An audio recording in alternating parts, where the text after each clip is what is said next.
Assalamualaikum warahmatullahi taala wabarakatuh. Salam sejahtera. Jumpa lagi di Garasi TV. Hari ini bulan Ogos 2020. Hari yang saya rasa agak menggembirakan kerana petang tadi, tengah hari tadi, kita dah dapat flash news mengenai perkembangan terkini di Sungai Buloh. Sebelum saya sentuh panjang tu, saya nak maklumkan kepada saudara bahawa apabila kebenaran ataupun satu perkara yang baik berlaku, kita bersyukur kepada Allah Subhanahu Wa Taala, terutama kebaikan yang kita rasa bersangkutan dengan menentang rasuah, membasmi rasuah, memusnahkan rasuah di negara kita, adalah sesuatu yang sepatutnya kita syukur. Kita tak anggap perkara ini biasa kerana sebagai sebuah negara yang kita nak negara bangsa kita, bangsa Malaysia, orang Melayu, orang agama Islam, bebas daripada rasuah adalah sesuatu yang besar maknanya kepada kita. Jadi saya mengucapkan terima kasih kepada anda semua yang menyokong Garasi TV dan kepada mereka yang menyokong saudara Asri Hot Burger, juga kepada saudara Asri Hot Burger sendiri kerana keberanian beliau, juga kepada Persatuan Pengguna Islam Malaysia yang berada di belakang saudara Asri sepanjang tempoh saudara Asri melalui masa yang sukar pada 24 jam pertama selepas beliau memuat naik dua video mengenai apa yang beliau dakwa sebagai berlakunya rasuah di Sungai Buloh. Pendedahan yang berani, pendedahan yang luar biasa, terutama sekali bukan mudah untuk berhadapan dengan sindiket mesin judi kuda, bukan mudah untuk berdepan dengan sindiket rokok seludup yang dijual secara berleluasa di negara kita, dan bukan mudah untuk menyeret penjawat awam dalam bahagian penguatkuasaan ke atas satu pertuduhan berkaitan dengan rasuah. Tidak mudah, tidak ada semua orang mempunyai keberanian itu. Orang boleh saja bercakap di kedai kopi, orang boleh saja bergebang besar, orang boleh saja bercakap dia tahu itu, dia tahu ini. Tetapi mencari seorang pemberani seperti saudara Asri adalah sukar ditemui di negara ini. Negara ini sebenarnya dipenuhi oleh penggosip, dipenuhi oleh orang yang suka membuat dakwa-dakwi, tetapi yang untuk muncul ke depan menjadi seorang wira rakyat adalah sesuatu yang sukar berlaku. Kecuali orang yang mempunyai fikiran, orang yang mempunyai indikasi, orang yang mempunyai jiwa besar, yang mahu melihat negara ini bersih daripada korupsi, mahu melihat negara ini menjadi negara yang apabila kita sebut Islam adalah agama persekutuan, ia terselah dan ia terpamer kepada masyarakat, terutama sekali bagaimana kita nak menggambarkan kita adalah bangsa yang baik sekiranya di jalanan rasuah dapat dilihat berlaku dengan berleluasa. Saya tabik hormatlah kepada KPN, Tan Sri Hamid Bador, kerana walaupun Asri seorang orang yang kerdil saja di kalangan kita, hanya seorang orang biasa, tapi Tan Sri Hamid Bador menjemput beliau ke Bukit Aman dan mengadakan pertemuan empat mata, berbincang dengan saudara daripada hati ke hati mengenai saudara Asri, terutama menghargai usaha beliau untuk menjadi mata-mata rakyat atau menjadi apa kita sebut sebagai informer yang secara terbuka mendedahkan dengan berani mengenai apa yang beliau ketahui sebagai gejala korupsi di negara kita. Saya juga berterima kasih kepada pihak SPRM yang bertindak pantas dalam tempoh 48 jam berjaya membuat tangkapan menyoal siasat orang yang terbabit dengan penjualan rokok haram, dan akhirnya berjaya menyeret hari ini 3 pegawai penguatkuasa untuk disoal siasat, dan sudah ada bukti lisan mengenai apa yang boleh kita sifatkan bahawa memang wujudnya rasuah melalui soal siasat yang dilakukan, di mana ia disebut sebagai bayaran perlindungan bulanan antara RM3,000 hingga RM3,500 sebulan oleh peniaga-peniaga yang terbabit dengan pelbagai skandal.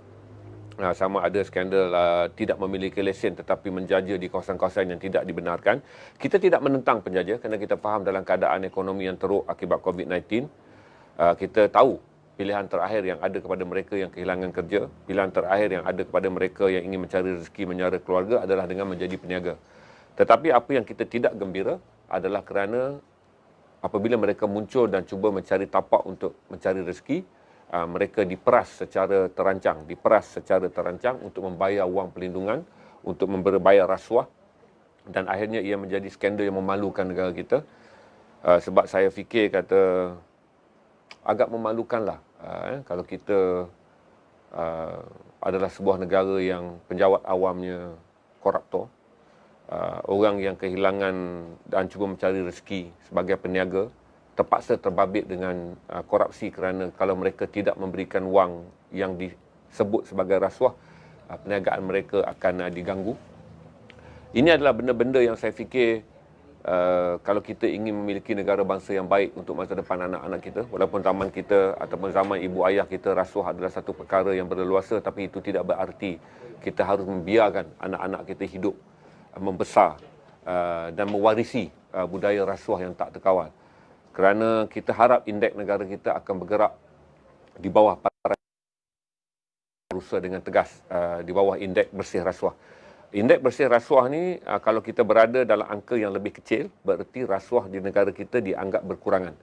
Kita pernah berada di tangga 35, di tangga 32. Saya berharap sekiranya dengan kombinasi SPRM dan juga PDRM dan juga pihak PBT untuk membasmi perkara tersebut, alhamdulillah sekiranya Malaysia boleh berada dalam indeks di bawah 20. Ini akan menjadikan negara kita lebih dihormati, menjadikan apabila kita menyebut Islam agama persekutuan, dia terserlah kerana rasuah tidak wujud di negara kita, ataupun rasuah bukan menjadi sebahagian daripada budaya hidup yang berleluasa. Saya ingin jelaskan juga, saya tak nak menangguk di air keruh, tak adalah kerana berlaku Tuan Asri tiba-tiba Garasi TV nak menangguk di air keruh, tapi concern kita, iaitu saya fikir dia adalah concern semua orang. Semua orang tak rasa gembira apabila saudara perlu membayar wang yang saudara tidak perlu bayar. Saudara perlu membayar wang yang saudara tidak perlu bayar. Hanya kerana sekiranya saudara tidak membayar, undang-undang akan menyebabkan saudara terjebak. Sama ada barang saudara disita, saudara disaman atau apa saja. Dan kadang-kadang orang awam terjebak kepada rasuah kerana mereka menjadi peniaga hanya kerana mereka terpaksa membayar demi kelangsungan hidup mereka menjadi peniaga. Saya fikir era pemerasan secara terancang, era pemerasan secara harus, era perkataan rasuah yang ditukar kod dia dengan bunyi yang sedap, iaitu duit kopi, duit perlindungan, harus berakhir. Kami juga mempunyai seorang rakan yang mengadu 4 atau 5 hari sudah apabila beliau pergi membuat kiriman pos. Saya tak mau sebut di mana syarikat pos tersebut.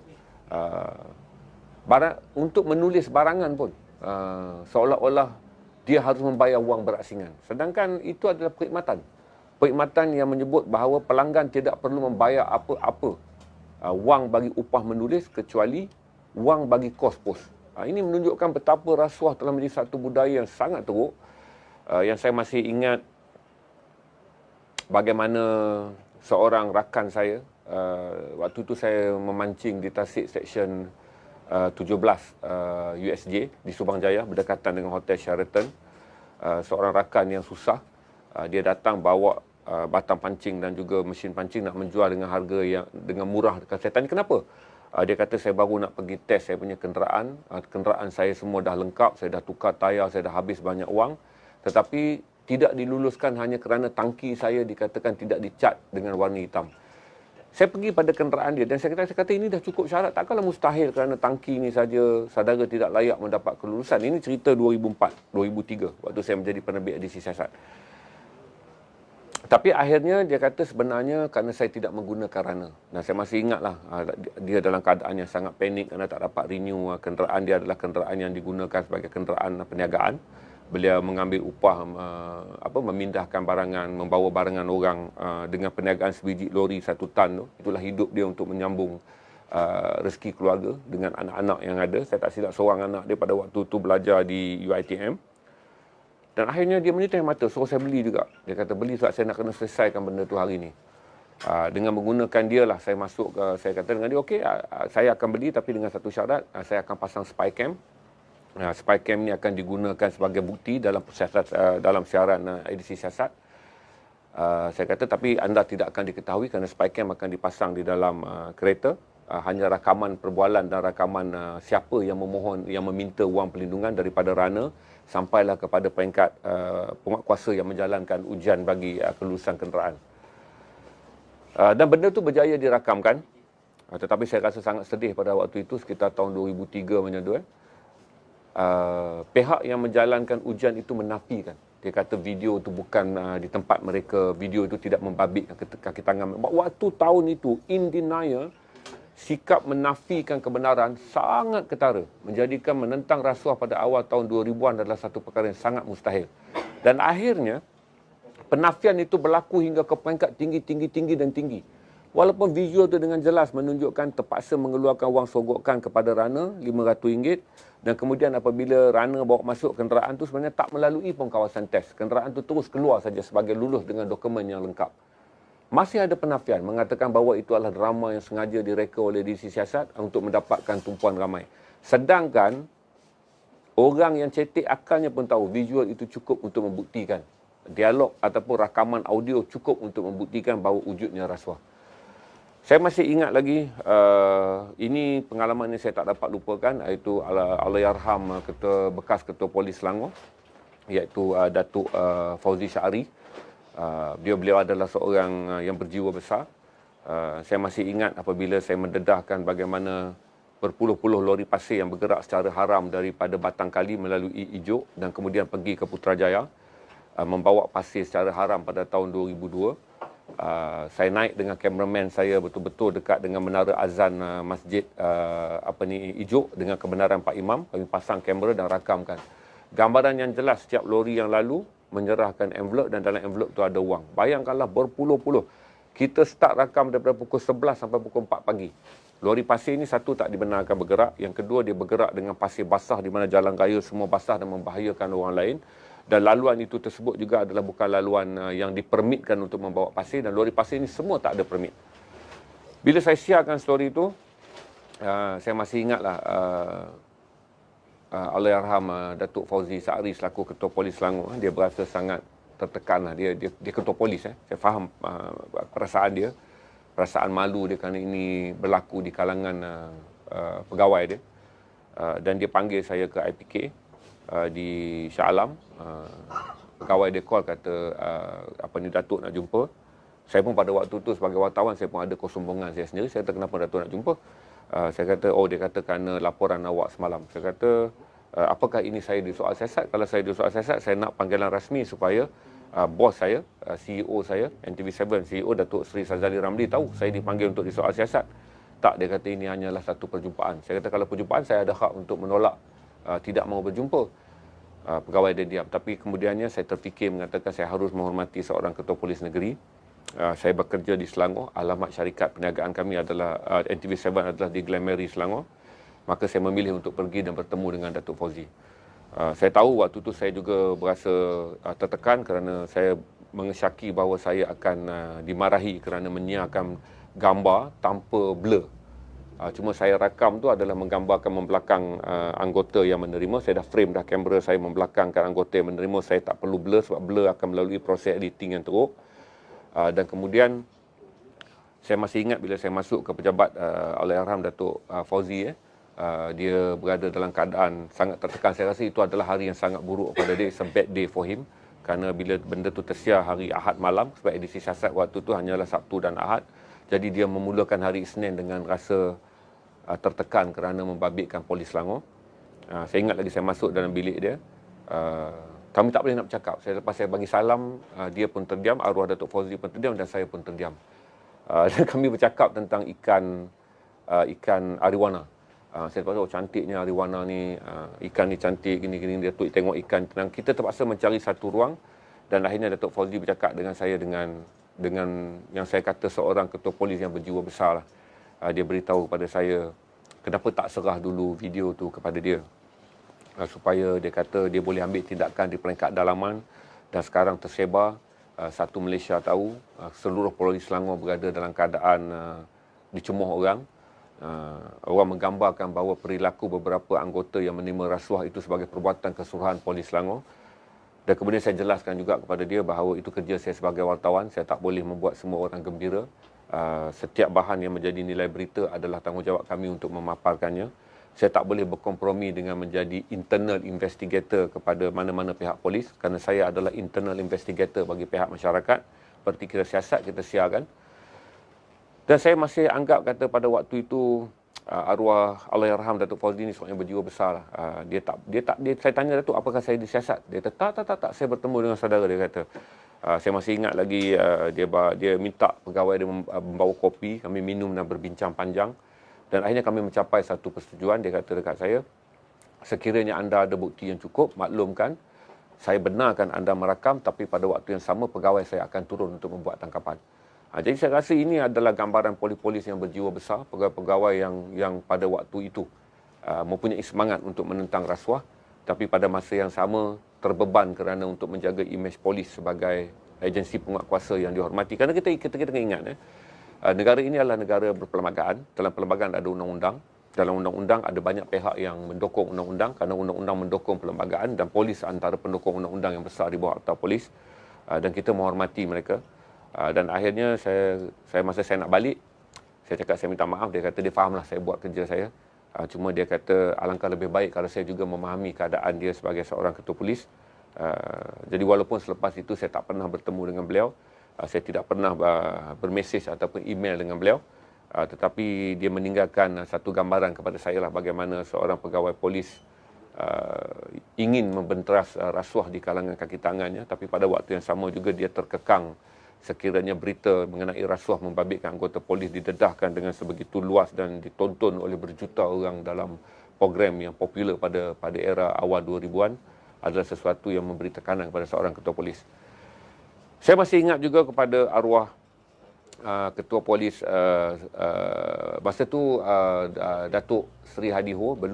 Datuk Seri Hadi Ho menamatkan perkhidmatan beliau sebagai Timbalan Pengarah Jenayah dan Operasi di Bukit Aman, tetapi saya mempunyai pengalaman dengan beliau ketika beliau menjadi OCPD Dang Wangi, yang saya ceritakan semalam. Cuma saya nak detailkan lagi tentang jiwa besar seorang pegawai polis seperti Allahyarham Datuk Hadi Ho, di mana saya pernah menghempas pintu bilik dia, kelekang bunyi yang sangat kuat, mengeluarkan kata-kata yang sangat kesat dalam balai polis dekat Jalan Stadium tu. Sampailah ke pakis curian kasut dan juga penagih dadah yang berleluasa di Jalan Masjid India, di Masjid Negara. Tetapi saya gagal mendapatkan kenyataan beliau kerana akhirnya dia tidak mempunyai cukup fakta pada hari tersebut untuk membuat kenyataan, tak mendapat cukup maklumat dari pegawai dia. Jadi dia enggan bertemu dengan saya dan saya jadi marah. Saya tolak pintu, saya kata, tuan minta saya tunggu dengan begitu lama. Dan sekarang saya dah tunggu lama, tuan tak nak bagi jadi statement. Saya kata, ketua polis negara pun tak pernah buat macam ni. Pelepang saya hempas pintu. Tetapi akhirnya, apabila saya pulang, PA dia hanya telefon dengan mengatakan, sila bertemu, kita selesaikan isu ni, dan saya datang. Dan saya memohon maaf kepada beliau, dengan mengatakan, tuan, saya tak sepatutnya buat perbuatan semalam. Tuan adalah seorang pegawai polis yang sepatut dihormati. Saya seorang wartawan, saya sepatutnya berpegang pada etika bahawa tuan mempunyai hak untuk tidak memberi kenyataan, dan saya tak perlu mengungkit bahawa saya menunggu tuan selama 9 jam lebih sebagai alasan untuk saya memarahi ataupun naik angin. Saya harus menerima hakikat bahawa tuan mempunyai hak untuk tidak memberi kenyataan kepada pihak media. Itu adalah antara momen-momen saya mengenali pegawai-pegawai polis yang pada waktu itu yang saya anggap berjiwa besar, meninggalkan kenangan yang baik kepada saya, termasuk juga bekas Ketua Polis Tan Sri Musa Hassan. Walaupun saya tidak pernah bertemu empat mata, tak pernah minum kopi dengan beliau, tetapi kami mempunyai hubungan tidak langsung kerana saya banyak menghantar maklumat-maklumat yang saya rasa tak sepatut disiarkan oleh disiasat kerana dia akan menjejaskan usaha polis. Dia akan membolehkan penjenayah melarikan diri, menutup kegiatan jenayah mereka kerana telah didedahkan oleh TV. Jadi ini persefahaman di mana kalau ada kes-kes yang besar, banyak email. Kita akan menerima banyak bukti orang hantar kepada kita melalui email, memudahkan kerja kita untuk mengesan di mana jenayah berlaku, di mana korupsi berlaku, di mana mesin judi haram berlaku. Kita dapat banyak maklumat. Tetapi ada setengah maklumat wartawan tidak siarkan kerana kita tahu kalau kita siarkan, kita tidak membantu polis. Kita akan menyebabkan penjenayah bebas kerana mereka akan melarikan diri lebih awal kerana berita mengenai jenayah mereka telah disiarkan. Jadi selalunya kita salurkan terus kepada Bukit Aman, kepada pegawai yang ditugaskan sebagai orang perantaraan antara saya dengan Tan Sri Musa Hassan. Dan pegawai ini akhirnya memaklumkan dan kita dapat tengok 2 hari, 3 hari tindakan diambil, 2 hari, 3 hari tindakan diambil, 2 hari, 3 hari tindakan diambil. So, saya ingin mengucapkan banyak terima kasih lah bagi pihak. Saya rasa semua orang awam akan berasa bangga dengan apa yang dilakukan oleh Ketua Polis Negara Tan Sri Hamid Bador, terutama sifat rendah diri beliau untuk mengakui apa yang dilaporkan oleh saudara Asri Hotburger sebagai betul. Tiba masanya untuk bertindak untuk membuat pembersihan di peringkat dalaman. Saya berterima kasih juga kepada Menteri Dalam Negeri Datuk Seri Hamzah Zainuddin kerana secara gentleman mengaku bahawa wujud sindiket judi dan juga wujud jenayah seperti mana yang dilaporkan oleh saudara Asri, yang kemudian membuatkan SPRM dan PDRM membuat kombinasi tindakan, dan tahniah kepada SPRM kerana pagi tadi berjaya menahan dan menyoal siasat 3 penguatkuasa yang disyaki terbabit dengan mengutip wang pelindungan kepada peniaga-peniaga yang berniaga secara haram.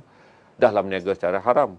Kalau jual perkara benda-benda yang biasa tak apa, ini berniaga secara haram, mesin kuda, jual rokok seludup. Rokok seludup ni dahlah menjejaskan kesihatan kerana kualiti rokoknya tidak mendapat piawaian daripada kementerian.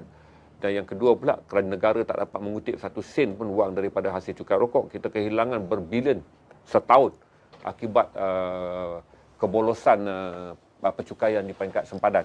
Ini kerugian untuk negara. Kalau kita kata membina satu hospital menelan belanja antara 120 ke 180 juta, membina sebuah sekolah menengah menelan belanja antara 40 hingga ke 80 juta, saudara bayang berbilion wang kita hilang kerana kegagalan pihak, kerana berlakunya rasuah di peringkat penguatkuasaan, dan akhirnya wang tersebut menyebabkan banyak pembangunan yang dapat dilakukan di negara kita hilang di tangan penjenayah, hilang di tangan penguatkuasa yang korup. So saya harap hari ini kita memulakan sejarah baru untuk negara kita. Kita harap ini bukanlah hanya berhenti di sini. Apa yang dilakukan oleh saudara Asri, apa yang dilakukan oleh IGP, apa tindakan yang diambil oleh SPRM akan berterusan, dan kita harap tahun ini bukan saja kita memerangi COVID-19, tetapi dalam masa yang sama kita memerangi rasuah yang selama berpuluh-puluh tahun dia menjadi perbualan di kedai kopi, dia menjadi open secret, dia menjadi rahsia terbuka yang diketahui oleh semua orang, tetapi tidak pernah ada tindakan pembersihan secara besar-besaran. Jadi saya mengucapkan terima kasih kepada saudara Asri sekali lagi, dan juga saya berbesar hatilah memiliki negara ini memiliki seorang ketua polis seperti Tan Sri Hamid Badaw. Saya berbangga kerana kita juga memiliki pasukan SPRM yang tegas, yang segera bertindak, dan kita rasa selepas ni kita harap negara kita berjaya mencapai indeks bersih rasuah di bawah angka 20. Sekurang-kurangnya kita dengan bangga boleh menyebut negara kepada orang lain bahawa ini adalah negara bersih rasuah. Sebagai orang Islam, kita bangga menyebut bahawa Islam adalah agama persekutuan, kerana apabila kita refer balik kepada indeks rasuah, kita adalah antara negara yang paling bersih daripada rasuah. Sekurang-kurangnya kita boleh menandingi jiran kita Singapura yang sentiasa berada dalam angka 1 digit dalam indeks bersih rasuah. Jadi sekurang-kurangnya kita boleh berkata bahawa kami tidak kurang hebatnya berbanding Singapura, kami tidak kurang hebatnya berbanding Finland, kami tidak kurang hebatnya berbanding Swiss yang berada dalam ranking 1 digit bagi kategori bersih rasuah. Itu harapan kita. Kita berdoa, ya Allah Tuhanku, lindungilah orang-orang seperti saudara Asri Hotburger, panjangkanlah umur orang-orang yang hebat seperti IGP Tan Sri Hamid Badaw, berilah kekuatan kepada pegawai-pegawai SPRM untuk terus bertugas, dan berilah petunjuk kepada mereka yang menerima rasuah, yang memungut rasuah, agar mereka ini kurang-kurangnya selamat di dunia dan tidak terlaknat di akhirat, kerana perbuatan mereka bukan saja memudaratkan negara tetapi memudaratkan ekonomi kita. Jadi ini adalah hari yang baik, hari yang indah untuk kita semua. Sekurang-kurangnya kita bermula satu episod baru dengan kes pendedahan rasuah di Sungai Buloh. Saya harap juga dibuat di Kuala Lumpur. Kuala Lumpur pun tak kurang hebatnya. Saya harap di Kuala Lumpur juga tindakan dibuat supaya di Kuala Lumpur ni tidaklah kita kata 10 perbualan yang paling menarik di kedai kopi di Kuala Lumpur adalah bercerita mengenai rasuah di Kuala Lumpur. Kita harap juga dibersihkan di PJ, di Alor Star, di Johor Bahru atau di mana-mana supaya bercakap mengenai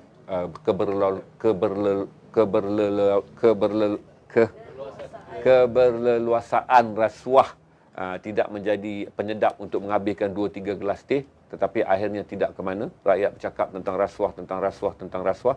Semua rakyat pernah terbabit dengan memberi rasuah kerana mereka diminta memberi rasuah sebelum menyelesaikan kes-kes mereka.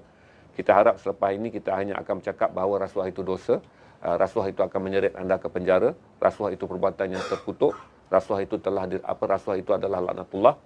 Ataupun sekurang-kurangnya kita boleh berkata bahawa, wahai Singapura, kami kini standing dengan anda kerana kami adalah negara bersih rasuah. Itu saja. Kita akan mula berniaga macam saya nak bagi tahu pada saudari. Berapa nombor kita sekarang? 350. 350 kita akan mula berniaga. Kalau saudara nak tanya apa-apa, nak komen apa-apa, sila komen. Saya perlukan banyak komen untuk memastikan engagement dengan saudara dalam isu rasuah ni dapat saya petik, dan saya dah buat analisa data menunjukkan setiap kali kita berbincang tentang rasuah, kita mendapat 600-700 engagement, menunjukkan rakyat Malaysia prihatin mengenai rasuah apabila isu rasuah dibincangkan secara live di FB. Jadi engagement tu perlu, walaupun tahu kadang-kadang saudara mungkin sedang mendengar, tapi komen supaya kita boleh menunjukkan secara data bahawa mengumpulkan data yang begitu banyak dari segi komen apabila kita bercakap tentang rasuah sebagai satu tanda rakyat Malaysia sangat prihatin dan sangat concern memberi komen apabila kita bercakap tentang rasuah di negara kita. Dengan itu kita berakhir.